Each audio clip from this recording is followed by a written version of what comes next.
Existem jogos que se jogam com cartas, dados e tabuleiros. Mas os jogos mais perigosos são aqueles que se jogam com pessoas, ambições e segredos. Augusto Velan não precisava de fichas para apostar. Ele apostava em destinos, carreiras e corações. E naquela manhã ensolarada de março, em Florianópolis, ele estava prestes a fazer a aposta mais arriscada de sua vida, sem nem mesmo saber disso. O império de Augusto Velan se estendia por todo o litoral brasileiro. Suas empresas de navegação e transporte marítimo movimentavam milhões todos os dias. Aos 43 anos, ele comandou uma frota de navios cargueiros que conectava o Brasil ao mundo. Seu nome era sinônimo de poder, eficiência e uma frieza calculista que fazia até os concorrentes mais experientes recuarem. Ninguém chegava perto de Augusto sem um propósito. Ninguém entrava em seu escritório sem ser meticulosamente avaliado. Ele controlava cada variável, cada palavra, cada silêncio.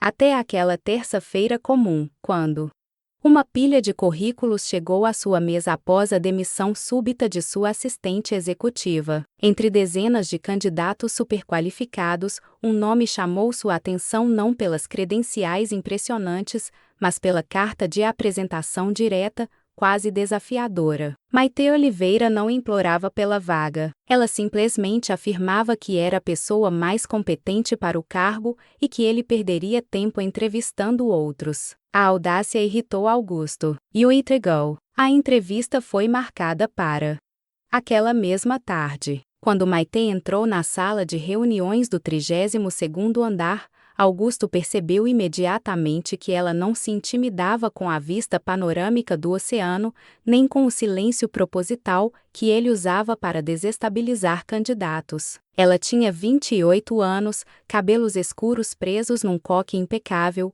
olhos que não desviavam e uma postura que não pedia licença para ocupar espaço. Ele testou. Fez perguntas capciosas sobre logística internacional, gestão de crises e lealdade corporativa. Ela respondeu com precisão cirúrgica, sem hesitar, sem sorrir para agradar. Quando Augusto insinuou que talvez ela não tivesse experiência suficiente para lidar com a pressão do cargo, Maitê se inclinou levemente sobre a mesa e disse com uma calma desconcertante que a pergunta revelava mais sobre a insegurança dele do que sobre a capacidade dela. O silêncio que se seguiu foi denso. Augusto Velan não estava acostumado a ser confrontado, muito menos por alguém que pediu emprego a ele. Deveria tê-la dispensado ali mesmo, mas algo naquela mulher, naquela faísca insolente de autoconfiança, acendeu uma curiosidade perigosa. Ele contratou Maitê Oliveira naquele instante, sabendo que havia acabado de trazer para dentro de seu mundo perfeitamente controlado um elemento imprevisível. E jogos de poder, ele logo descobriria, se tornam infinitamente mais interessantes quando o adversário não tem medo de perder. Comente de onde você está assistindo este vídeo, se inscreva no canal, deixe seu like e continue até o final para descobrir como essa história termina. Os primeiros dias de Maitê na Velan Navegações foram uma dança silenciosa de poder e resistência. Augusto estabeleceu regras claras. Ela deveria estar disponível 16 horas por dia, gerenciar sua agenda com precisão militar, filtrar cada ligação, cada e-mail, cada pessoa que quisesse um minuto de seu tempo. Maitê aceitou tudo sem reclamar, mas aceitou do jeito dela. Quando Augusto exigiu que ela marcasse uma reunião com investidores japoneses para um horário que beneficiava apenas seu conforto pessoal, Maitê simplesmente respondeu que aquilo custaria à empresa um contrato de 20 milhões. Ela não sugeriu, ela afirmou, e esperou. Augusto manteve a reunião no horário original. Quando ele pediu que ela preparasse um relatório financeiro em 2 horas, ela entregou em 90 minutos, com uma análise adicional que ele não havia solicitado, mas que revelava uma falha estratégica em uma de suas subsidiárias. Augusto leu o documento 3 vezes, procurando um erro, uma imprecisão. Não encontrou. O que deveria ser uma relação de chefe e subordinada começou a se transformar em algo mais complexo. Augusto testava os limites de Maitê constantemente, não por crueldade, mas por uma necessidade quase obsessiva de encontrar sua fraqueza. Ela, por sua vez, devolvia cada teste com uma eficiência que beirava o insulto. Não havia subserviência nela. Havia competência. E isso o irritava profundamente, e o fascinava na mesma medida. As semanas passaram, e a rotina dos dois se tornou um intrincado jogo de xadrez. Augusto chegava ao escritório às 6 da manhã e encontrava Maitê já organizando as prioridades do dia. Ele mudava deliberadamente suas preferências de café,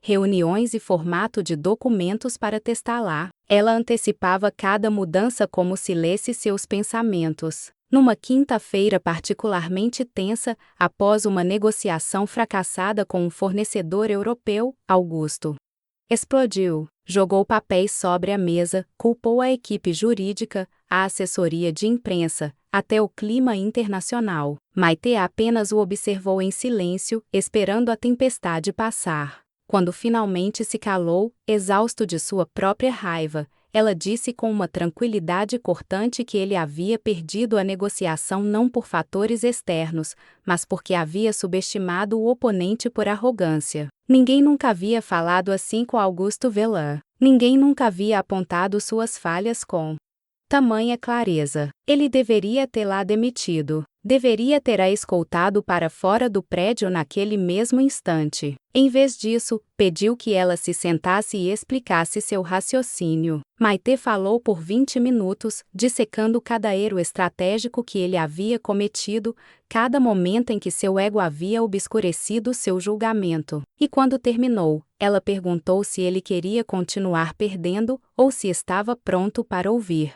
Foi a primeira vez em anos que Augusto se sentiu verdadeiramente desafiado, e foi a primeira vez que percebeu que Maitê não estava ali apenas para gerenciar sua agenda. Ela estava, de alguma forma, gerenciando ele. Mas Maitê também tinha suas próprias batalhas. Ela vinha de uma família de classe média de Blumenau, havia estudado com bolsas, trabalhado desde os 16 anos. Cada degrau que subiu foi conquistado com sangue, suor e uma determinação inabalável de nunca depender de ninguém. Sua carta de apresentação desafiadora não era apenas confiança, era armadura. E trabalhar para Augusto Velan, estar tão perto de tanto poder, mexia com algo dentro dela que ela preferia não reconhecer. Havia momentos em que os olhares demoravam. Quando Augusto explicava uma estratégia complexa e Maitê se inclinava sobre o mapa de rotas marítimas, seus ombros quase se tocavam. Quando ela corrigia um erro em um contrato e seus dedos roçavam ao passar o documento. Pequenos momentos de tensão que nenhum dos dois comentava, mas que eletrizam o ar entre eles. Certa noite, já passava das 11 quando Augusto finalmente encerrou uma videoconferência com investidores de Singapura. Maitê ainda estava lá, revisando propostas para a reunião do dia seguinte. Ele a observou por alguns segundos, a luz do abajur iluminando seu perfil concentrado, e disse que ela poderia ir para casa. Ela respondeu sem tirar os olhos dos papéis que terminariam o trabalho antes. Augusto se serviu de um uísque e ofereceu um a ela. Maitê recusou. Ele insistiu, dizendo que não era uma ordem, apenas um convite. Ela aceitou, mas apenas porque quis. Ficaram em silêncio por alguns minutos, o ruído distante da cidade entrando pelas janelas. Foi Maitê quem quebrou o silêncio, perguntando por que ele era tão obcecado por controle. Augusto respondeu com outra pergunta. Porque ela era tão resistente a confiar em alguém. Ela sorriu pela primeira vez desde que havia entrado naquele escritório semanas atrás. Um sorriso pequeno, cansado, mas genuíno. E disse que talvez porque confiar custava caro demais. Augusto não respondeu, mas naquela noite, algo mudou. O jogo de poder entre eles ganhou novas regras. Regras que nenhum dos dois ainda entendia completamente. Se você gostou dessa história, se inscreva no canal, deixe seu like, considere se tornar membro para apoiar nosso trabalho e continue assistindo até o final. O que Augusto não contava era que Maite carregava um segredo que poderia destruir tudo. 6 meses antes de ser contratada, seu irmão mais novo, Davi, havia se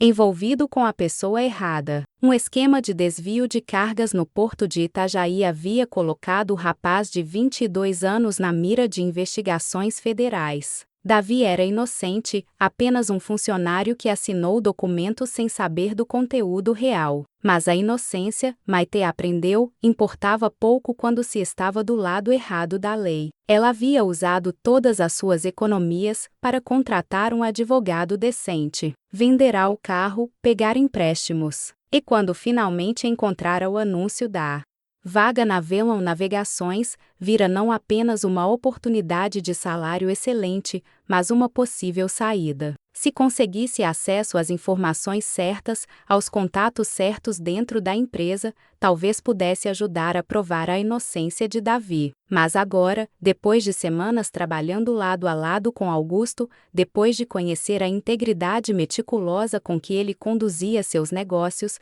Maite se via em um dilema moral devastador. Ela não encontrara nada de ilegal na Velon Navegações. Pelo contrário, Augusto era rigoroso até a obsessão com compliance e ética corporativa. E pior, ela estava começando a respeitá-lo, a admirá-lo, e algo mais perigoso que não ousava nomear. O ponto de ruptura veio numa tarde de abril. Maite estava revisando documentos antigos de transações portuárias quando encontrou uma série de e-mails trocados entre a antiga assistente de Augusto e um gerente da Velon Navegações em Itajaí, o mesmo porto onde seu irmão foi envolvido. As mensagens eram cautelosas, codificadas, mas Maite tinha experiência suficiente para reconhecer um padrão. Alguém dentro da empresa de Augusto estava facilitando operações irregulares. E ele não sabia. Ela ficou paralisada diante da tela do computador.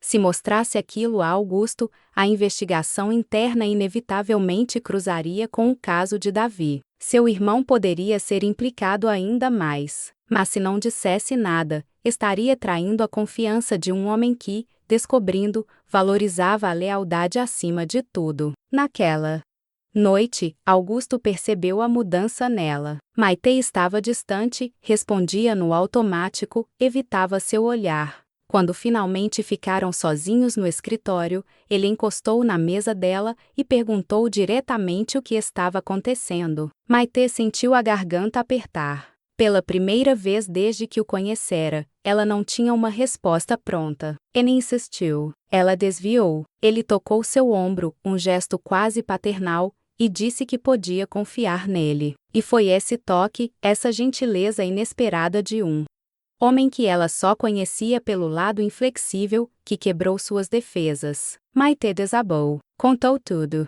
Sobre Davi, sobre o desespero, sobre ter aceitado o emprego com segundas intenções, sobre ter encontrado as evidências de corrupção interna e não saber o que fazer. Augusto ouviu em silêncio absoluto. Quando ela terminou, exausta de tanto falar, ele se afastou, caminhou até a janela e ficou lá por longos minutos. Maite prepara-se para ser demitida, talvez processada. Mas quando ele finalmente se virou, havia algo diferente em seus olhos. Não tenha raiva. Decepção, sim, mas também compreensão. Ele disse que aquelas evidências precisavam ser investigadas imediatamente, que providenciará uma auditoria completa, e que, se Davi fosse realmente inocente, Augusto pessoalmente garantiria que seu nome fosse limpo. Mas disse também que Maite havia traído a confiança dele ao não ser transparente desde o início, e que isso tinha um preço.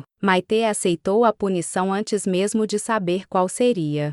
Augusto caminhou até ela, parou a poucos centímetros, e disse que o preço era a verdade. Verdade completa, sem filtros, dali em diante. Se ela ficasse, e ele queria que ela ficasse, não poderia haver mais segredos entre eles. A proximidade física era perturbadora. Maite conseguia sentir o calor dele, o perfume discreto de madeira e especiarias. Ela a sentiu, incapaz de encontrar palavras. E então Augusto fez algo completamente inesperado. Ele tocou o rosto dela, um gesto breve, quase involuntário, e disse que entendia o que era fazer qualquer coisa por quem se ama. Foi a primeira vez que Maite viu vulnerabilidade genuína nele, e foi a primeira vez que percebeu que Augusto Velan, o bilionário intocável, também tinha suas próprias dores escondidas, sob camadas de controle. Nos dias seguintes, Augusto cumpriu sua palavra. Contratou auditores independentes, abriu todas as operações de Itajaí para investigação e pessoalmente revisou cada documento relacionado ao caso de Davi. Ele descobriu que o gerente corrupto, Leandro Furtado, vinha usando a estrutura da Velan Navegações para facilitar contrabando há quase 2 anos. Davi realmente havia sido apenas uma vítima circunstancial, um nome conveniente para assinar papéis. Augusto não apenas apresentou as evidências às autoridades federais, como colocou seus advogados à disposição de Davi sem cobrar nada. Em 3 semanas, o rapaz foi inocentado formalmente. Leandro Furtado e outros 5 envolvidos foram presos. Quando Maite recebeu a notícia de que seu irmão estava livre, ela chorou. Chorou no banheiro da empresa, onde pensou que ninguém veria. Mas Augusto a encontrou quando ela saía, com os olhos ainda vermelhos, a maquiagem borrada. Ele não disse nada, apenas a abraçou. E Maite, que havia construído sua vida inteira sobre independência e autossuficiência, se permitiu ser fraca nos braços dele. Se permitiu sentir. O que nenhum dos dois esperava era que esse momento de vulnerabilidade compartilhada fosse o início de algo que nenhum deles saberia controlar. O jogo de poder estava mudando, e dessa vez, os dois estavam jogando sem regras. As semanas seguintes foram um turbilhão de emoções não ditas. Augusto e Maite mantinham a fachada profissional durante o dia, mas havia uma corrente subterrânea de tensão que ambos sentiam e nenhum ousava reconhecer. Os olhares demoravam. As conversas sobre logística e estratégia ganhavam camadas de duplo sentido. O toque acidental de mãos ao passar documentos deixava rastros de eletricidade. Mas Augusto tinha medo. Medo de estragar o que haviam construído. Medo de que, se cruzasse aquela linha, perderia a única pessoa que realmente o entendia. E Maite, por sua vez, lutava contra o sentimento crescente de que estava se apaixonando pelo homem que tinha poder demais sobre sua vida. O momento decisivo veio de forma inesperada. Uma tempestade atípica para aquela época do ano atingiu Florianópolis numa sexta-feira à noite, derrubando árvores e causando alagamentos em vários pontos da cidade. Maite estava presa no escritório, impossibilitada de voltar para casa. Augusto também. A equipe inteira havia saído mais cedo, mas os dois, como sempre, haviam ficado até tarde. Sem luz na maior parte do prédio, apenas os geradores mantinham o andar executivo minimamente iluminado. Eles se sentaram no sofá da sala de reuniões, ouvindo o vento uivando contra as janelas, a chuva batendo com fúria no vidro. Era um lembrete incômodo de que, por mais poder e controle que alguém tivesse, a natureza não se impressionava. Augusto serviu vinho, pegou cobertores de um armário. Pela primeira vez em semanas, eles conversaram sobre coisas que não eram trabalho. Ele contou sobre a infância em uma família de classe média, sobre o pai que perdera o emprego na crise dos anos 90 e como aquilo havia mudado sua obsessão por estabilidade financeira. Contou sobre a ex-esposa, Letícia, que morreu 3 anos antes em um acidente de veleiro durante uma regata. Não foi sua culpa, mas Augusto carregava a culpa mesmo assim. Ela estava lá porque ele insistira que participassem. Estava lá porque ele sempre precisava vencer. Maite ouviu sem interromper. E quando ele terminou, com a voz embargada em algumas partes, ela pegou a mão dele e segurou com firmeza. Disse que ele não podia se culpar pelo imprevisível. que tragédias acontecem e que carregá-las como punição eterna não honrava a memória de quem se foi. Augusto olhou para ela como se a visse pela primeira vez. Realmente a visse. Não a assistente eficiente, não a mulher desafiadora, mas a pessoa, com suas próprias dores, suas próprias batalhas, sua própria força silenciosa. Ele se aproximou, lentamente, dando tempo para que ela recuasse, se quisesse. Maite não recuou. Quando seus lábios se tocaram, foi como se todas as semanas de tensão, todos os jogos de poder, todos os testes e desafios se dissolvessem naquele momento de absoluta verdade. Não havia hierarquia ali. Não havia chefe e subordinada.